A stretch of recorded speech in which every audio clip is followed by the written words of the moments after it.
دووبارە ئاسڵای خی گەورتان لەبێ لە بەشی دووەمی بەرنامەکەمانە باس لە باشچوونی کۆرپەلەکەین و هۆکارەکان و چارەسەرکردنی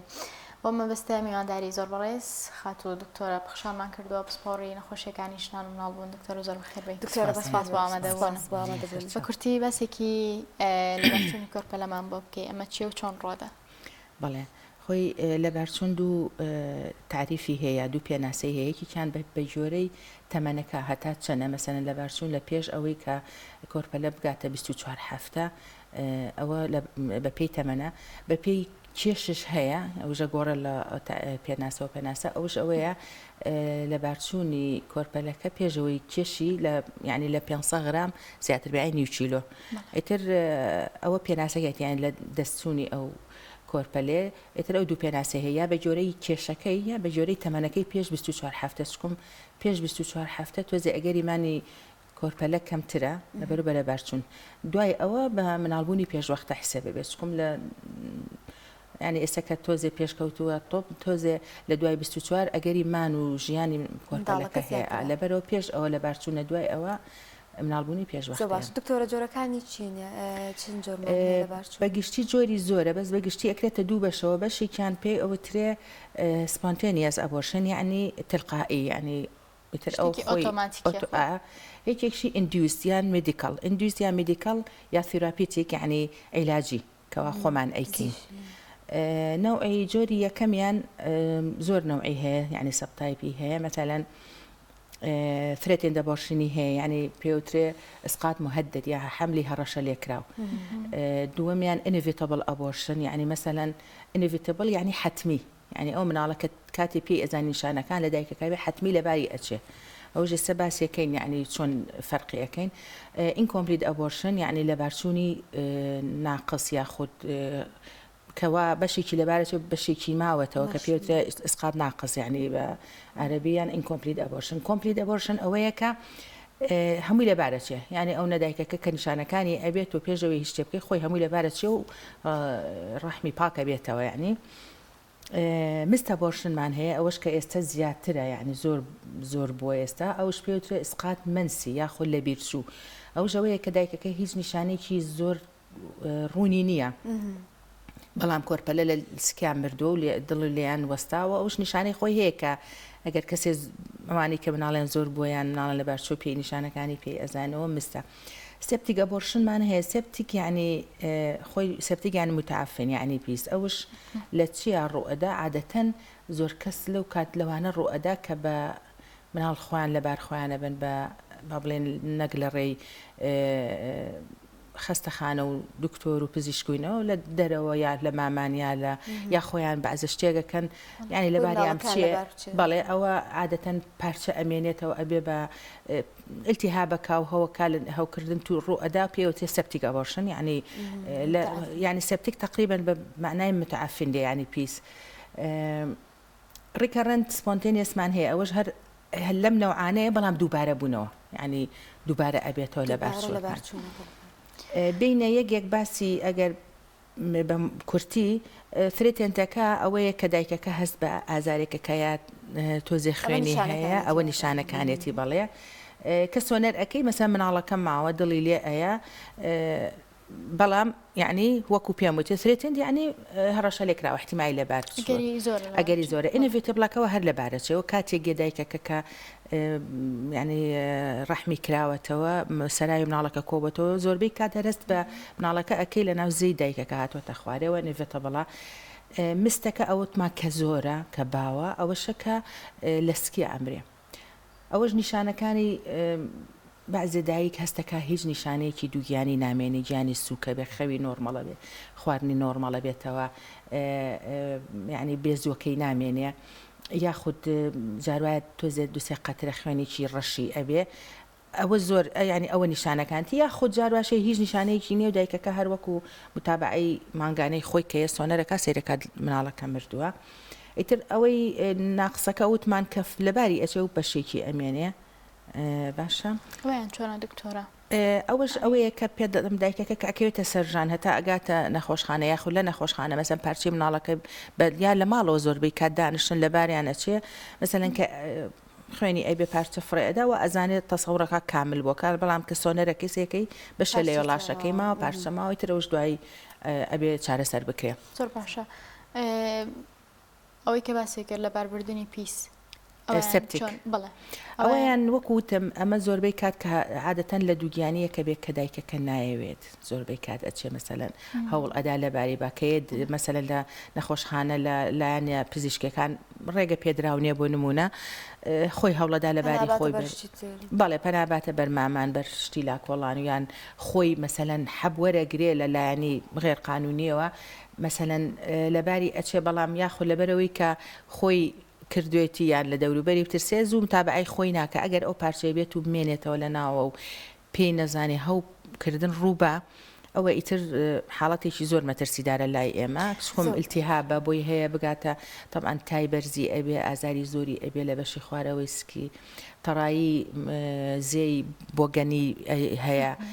بۆی هەیە یعنی ئەگەر چارەسەر نەکاو زوو نەچێت مەسەلەن عیلاج وەرگرێ و پاک بکرێتەوە یعنی بگاتە حتا وەستانی گورچی لە جگەر یعنی کە زۆر بێت تەسەمومی خوێن بکە یان ئەو دایکانە کامان کە زیاتر مەترسی توشبوونی لە بارچوونیان هەیە باسی بارچوونی دووەمەکەشیان بکەین نەوەکەی دووەم ئەوش هین بووتمان تێراپیتێک یعنی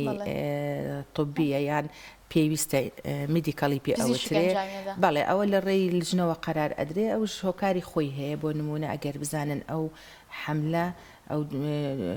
مەترسیە بێ بۆ ژیانی دایکەکە یاخود دایکەکە چەند بەعزە نەخۆشیەکی هەبێ کە ئەستەمە یعنی ئەو حملە مرحلەی مەسەن بۆ نمونە هەیە نەخۆشی دڵی هەیە بۆ نمونە ئەمانەی ئاساوی دڵیان هەیە وانە خاڵەتێکی زۆر حمل زۆر خەتەرە بووی ئەگەر بزانن مەسەلەن دایکەکە مەرحلە دو یەک مەرحلە ئەو حملە یەک مەرحلە نەخۆشیەکەی پێش ئەخا لەباری ئەبین ئێمە خۆمان یعنی لەجنەی شێرپەنجە نەخۆشی دڵ هەیە شێرپەنجە هەیە مەسەلەن تشخیص سەکرێت لە بیدایەتی حملەکەی بە سوتفە کە شێرپەنجەی شوێنێکی هەیە کە بۆ نمونە ناتوانانی حومان هەژمان عیلاجی و ئەمەلیاتی کیمیایەکانی تاخیر بکەیت ئەوە بۆی ئەکرێ یاخود هەشە لە خلالی وەرگرتنی یعنی کیمیایەکەیە سوتفە حمل ئەبێ يعني ئەمە دوێنێ حاڵەتێکی وامان هەبوو يعني سێ چوار کۆرسی وەرگرتووە و سوتفە حمل دروستوە بە لجنە يعني بە لجنە و بە لجنەی قانونی مەسەلەن بەشەکەی خۆی لەگەڵ ئێمە لجنە قراری بۆ ئەدا و تلای خۆمان بۆی لەبارە بین یان حتا حاڵەتی نەخۆشی زۆر هینشێ مەسەلەن زەختێکی زۆر بەرزی هەیە کە کۆنتڕۆڵ نابێ بەچەند عیلاجە شەکرەیەکی هەیە زۆر کۆنتڕۆڵ نییە و بووە بە هۆکاری شتی تر لە دایکەکە مەسەلەن تەرسیری لە چاو لە جگەر لە يعني ئاکامەکانی دەرکەوتووە مزعفاتە هینەکانی یان نەخۆشی دڵ زیاتر ئێمە ئەوەی کە زۆر لامان باوبیان شێرپەنجەکەی یان نەخۆشی دڵە چکم ئەو دوانە زۆرن و مەترسێکەشی زۆرە لەو حاڵەتەوە پێ ئەوترێ تێراپیتێکە لەبەر پزیشکی بەڵێ وایە بە معنای مدیکال هەرواگرێتەوە ئیتر ئەوە خۆمان لای خۆمان لەبارەی ئەبین و متابعەکەی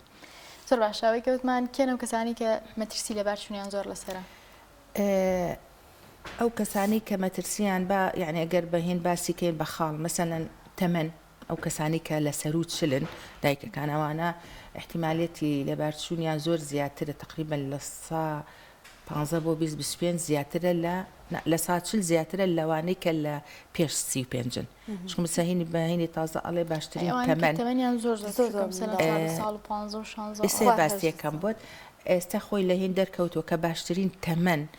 ئەوەیە کە تۆ چەند بوێ مناڵ پێ 35 داوایکی ئەو باشترین تەمەنە سەر و ئەوە ناڵم نابێ بەڵام ئیتر ئاوا مزعفاتی زیاترە ئەمە تەمەنی منە دایکەکەیە ژێر تەمەنی مەسەلەن ژێر 18 زیاتر ژێر 14 عادەتەن هێشتا کۆ ئەندامەکانیان جوان هین نەبووە ئەو احتیمالی لە بارچوونیان احتیمالی مناڵبوونی پێش وەختیان ئەوانەیان زۆرە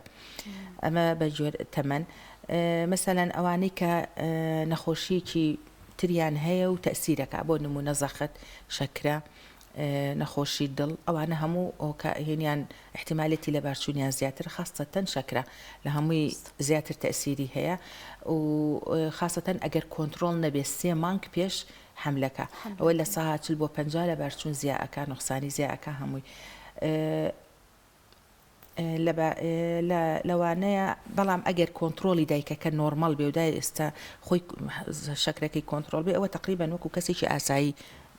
نسبەکەی وەکو نسبەیەکی ئاسایی ئەبێ لایفستایل یعنی شوێنێتی ژیانمان مەسەلەن قەڵەویکی زۆر مۆربێت ئۆپستی پێ ئەوترێ ئەوە بێ بە هۆکار بۆ هەموو مزعفاتی لە هینەوە لە بارچوونەوە هەتا بوونەکەی مزعفاتی زۆرە جگەرە کێشانی زۆر نێرگەلە کێشان ئێستا دەرمان و تۆ یعنی تلیاک و ئەم شتانە تەسیرێکی زۆری هەیە مەشروب خواردن تەسیری هەیە ئەمانە بە نسبەت لایفستایلەوە ئەنجا بەعزە لە بارچوونێ هۆکارەکانی بۆ نمونە مستەبۆرشن کە وتمان منسی زۆربەی هۆکارەکانی ئەمە مەسەلە نەگەڕێتەوە بۆ بەعامیەتی خەڵک پێڵێ خستی خوێن کە پێوترێ ئیمولۆژیکەل فاکتەریان مەسەلەن ئەوانە بەعزە نەخۆشییان پێوترێ ئەنتیفۆسفۆلیپید ئەوانە ئەبن بە هۆکار ئەگەر عیلاج نەکەن مەسەلەن دوانوسیانی لەبار ئەچێ مەسەلەن فەحس و شت ناکە و تابە ئەناکە بۆی هەیە چکم ئەوە عیلاجەکەی عادەتەن لە کاتی دووگیانەکەیە عیلاجی خۆی هەیە کە ئەیەیتی ئەوش ئەسپرینە و هیپارینە و ئەو عیلاجانە بۆ ئەوی دووبارە نەبێتەوە لە بارچوونەکەی نەوعێکی ترمانەیە هەر ئەچێتە ئەو باری وەکو خستی خوێنوین کە پێوەترێ مەسەلەن بەعزە نەخۆشیەکی مەناعی جسم مەسەلەن گورگە سوورە هەیە نەخۆچە نەخۆشیەکی تر هەیەوە جەماعەتی لای لەگەڵ دکتۆری پزیشکی جومگە و مەفاسڵ و ئەوانە عادەتەن نەخۆشەکان مشتەرەکە کە دووگیانیان ئەبێ عیلاجی تایبەتەیە بۆی نەگاتە ئەو حاڵەتەی کە لە سکیا بمرێت پێویستە پەیوەندیشگە لەگەڵ پزیشکی ژنان و ناڵبوو پەیوەند لەگەڵ پزیشکی تریشا هەبێت مەسەلەن شەکرە و زەخت و ئەوانە لەگەڵ پزیشکی هەناویە نەخۆشی دڵەکان لەگەڵ پزیشکی دڵایە مەسەلەن کاردیۆ ئەمانەی هێن لەگەڵ پزیشکی جومگە و مەفاسڵ ئەمانی ئیمونیت کە وەکو گورگە سوورە و ئەمانەی لەگەڵ دکتۆری خوێن عادەتەن ئەمانەی خستی خوێنشتیانی ئەمە لەگەڵ ئەوانە متابعی نەخۆشەکانە ئەکەین هۆکاری تر هەیە مەسەلەن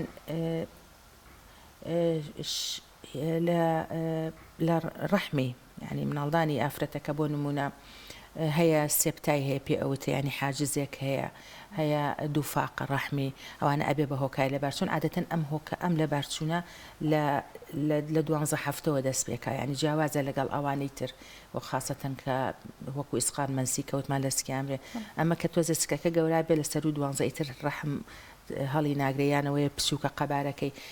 یان لکانن دروست بووە یا گرەیەکی زۆری هەیە گرەی لیفی طبعا گرەی لیفیش مەسەلەن گرێ پسووگیاد و گرەی بچووکانە تەسیر ناکە هەیە زۆری هەیە یعنی قەبارەکەی زۆرە تەسیرەکە لە دووگیانێکە و ئەبێ بە هۆکایی لە بارچوون لە ڕەحمی ئەو ئێستا ئەوە هۆکارێکی ترەوە بێتە باسی هینمان کرد گرێکان هینشمان هەیە پێوترێ بعد بوو ڕەخاوی عمق ڕەحم یعنی کەوە ملی ڕەحمی کراوەیە ئەوەش هەر بە سکەکەی وەکوتم لە گەورەی لەبارەچیان لە دوای 12 هەفتەوە ئەم لە بارچوانی کە لە دوای 12 ئەمانە سکەکە مناڵەکە زیینوە ئەن تۆ سۆنەرەکەی زیینوە بەڵام لە پڕ لە بارێچێ بەبێ ئازاریەت یەکزە ڕەحمی کراوەتەوە و وەکو هاوتم ئینیڤتبڵی پێوترێ کە کاتیە بۆ لای تۆ بۆ بە حەتمی ئەم مەرحەلە گەورەیە عادەتەن نەخۆش پێش ئەوەی دوویە ینی حملێکی تر دروستکە بێ مراجعی دکتۆر بکە مەسەلەن جاروەهای پێویستەکە ئەشی ئاشتی بۆ بکەین بۆ بزانین ڕەحمی نۆرم طبیعیە مەسەلەن شێوەی ناڵم دووفاقی هەیە و سێپتا هەیە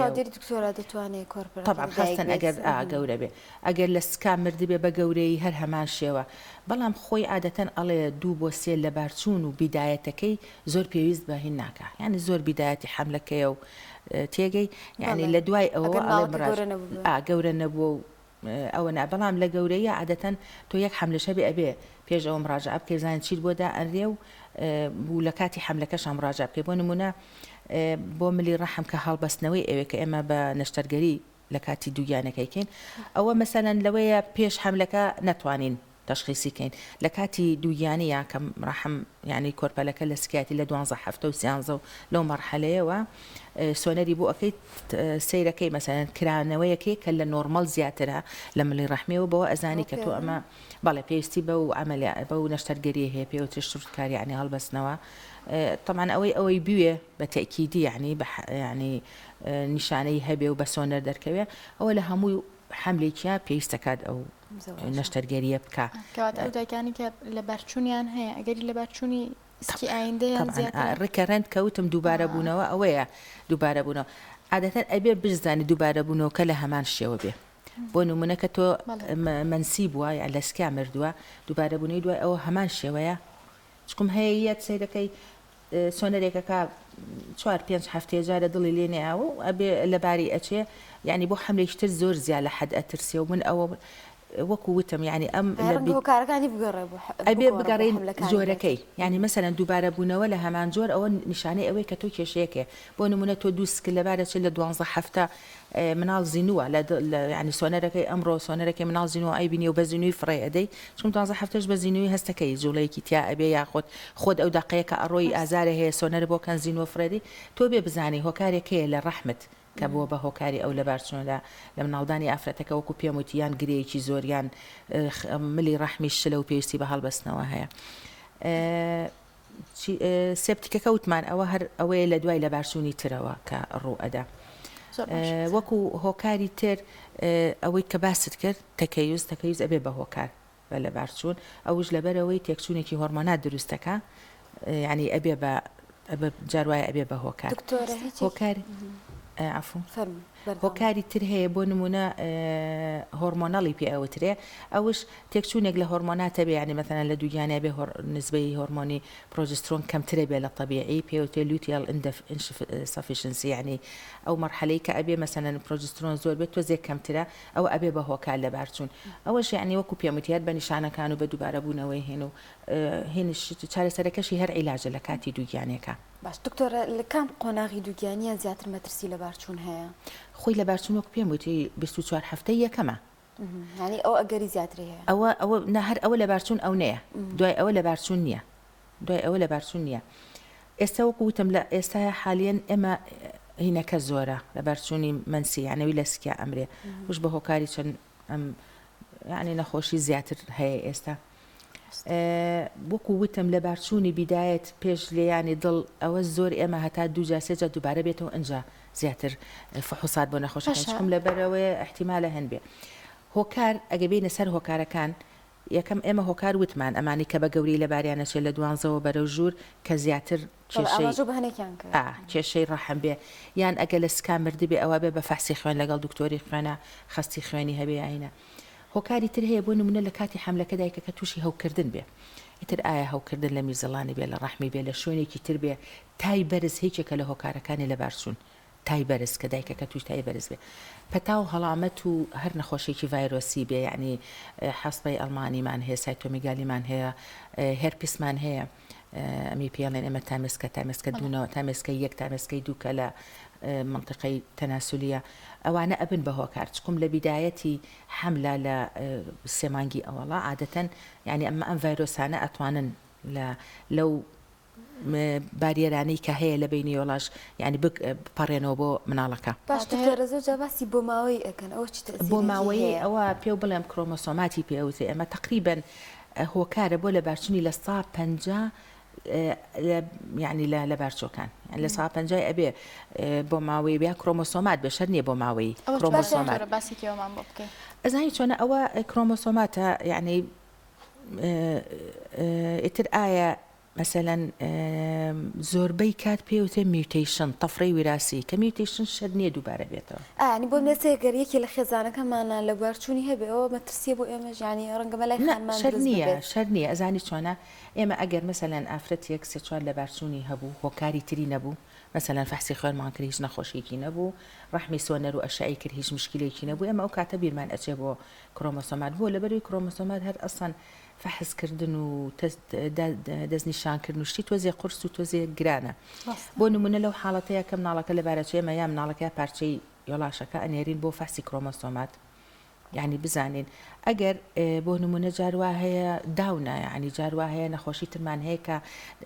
کێشە لە کرۆمۆسۆماتەکانە هەیە بە تیان بۆ ماوەیە بەس زۆرینەی بۆ ماوەی نییە زۆرینەی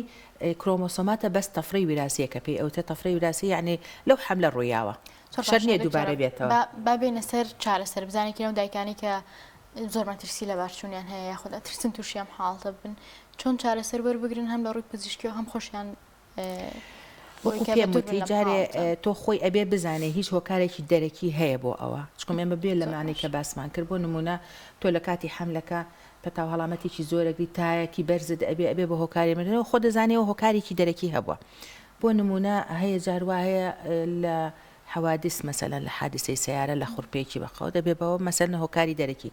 ئەنجا دایکەکە خۆی بزانێ پێشەوە هیچ نەخۆشیێکی هەیە مثلا زەختە شەکرەیە یعنی ئەو نەخۆشیانە ئەبێت دەتوانێت یعنی زۆرینەی کە ئەزانێ سە زۆر نەخۆشەیە کە شەکرەی هەیە لە کاتی دووجانەکەیە دێتەوە ئەیبینی مەفروزە تۆ پێش ئەوە بە 3 مانگ شەکرەکەی ئەو نە کۆنتترۆل بێ کە هیچ تەسیرێک لەسەر کۆرپەلە نەکات چکم بۆ نمونە ئەگە لە بارچوونش نەبێت جاروهەیە بێ بە هۆکاری نقصانی ئەگەر وەکو پێم وتی شێوازی چارەسەرکردن ئەکەوێتە سەر ئەوەی کە لە چ قۆناغێ لە بارچووە بۆ ئێمە بزانین چی بۆ بکەین ئەگەر لە قۆناغی 12 هەفتە و بەرەو ژوور بوو وەکو پێم وتی ئەوە متابعی سۆنەر و ئەو شتانەیە بۆی بزانێ هیچ کێشەیە لە ڕەحمی دایکەکە نیە ئەگەر لە بیدایەتەکانە بوو دووبارە بوو مەسەلەن دوانوسیان لەبارە یعنی مناڵ دروستە بێ 6 هەفتە دڵی لێ ئەیا و دوایەوە سەرەکە دڵی ئەوە سێ ئەوە ئەبێ ئێمە بڕۆین بۆ فەحسی خوێن و خەستی خوێن و ئەو کێشانە ئیتر بە جۆرەی نەوعی لە بارچوونەکەیە پەیوەندیەوەشەوە نیە سەرەتا و خانمە چۆن خۆی ئامادەکە بۆ دوکانی آخر ئامادەکردنەکە ئەوەیە ئامادەکردن نەخۆشیێکی هەیە بێ کۆنتترۆلیکە ئەوەیە وەکو پێم وتی ئەو کەسانی کە نەخۆشی درێژخایانیان هەیە ئەبێ بتابعی پزیشکی خۆیان بکەن هەناویەکەیان و پزیشکی ژنانەکەیان مەسەلەن نەخۆش هەیە عیلاجی خواردووە ئەو عیلاجە بۆ نمونە ئەم عیلاج ڕتین ئەی هەیە بۆ پێست و شتێ خۆنەسە پێی ئەوتێت و نابێت تا 6 مانگ یعنی حمل دروستکەیت یعنی ئەو شتانە ئەوە نەخۆشەکە خۆی بەڵام ئەگەر تۆ مەسەلەن یا لە بارچوویەکی هەیەیان یا دوانشی هەیە لە بیدایەتی حملە 4 هەفتە 5 هەفتە 6 هەفتە و دڵی لێ ناو لە بەر ئەو بەڕێی من هیچی ناوێ پێویست ناکە خاستن ئەگەر تەمەنی زۆر گەورە نەبێ هیچ یەکیش لە هۆکاری لە بارچۆکان بیرمان چوو ئەوەیە زوو دووگیانی دوای مناڵبوون مەسەلەن سێرەکەی 3 مانگ کەمترە 6 مانگ کەمترە دووگیان بۆ ئەبێ بە هۆکار پەلەکردن لە بینی بۆیە ئێمە عادەتەنەگە لە بارچوونەکە یعنی زۆربەی ئافرەت پیاڵێن ئیساحەت کە 2 مانگ 3 مانگ حمل دروست مەکە بەس هەیە یعنی سوتفەسکی ئەبێ یعنی مناڵەکەی جارێ 2 مانگە ئەوانە هینیان لە بارچوونیان زیاترە ئێتر بێت ژگە لە مێجیگەرە کێشان و دەرمان و ئەم شتانە هەمووی دەوری خۆی هەیە دکتۆرە لە کۆتاییە شتێک ماوە کە هۆشیاری بێ بە خانمان لەبارەیەوە لە بابەتی خۆپارێز بوون لەو حاڵەتی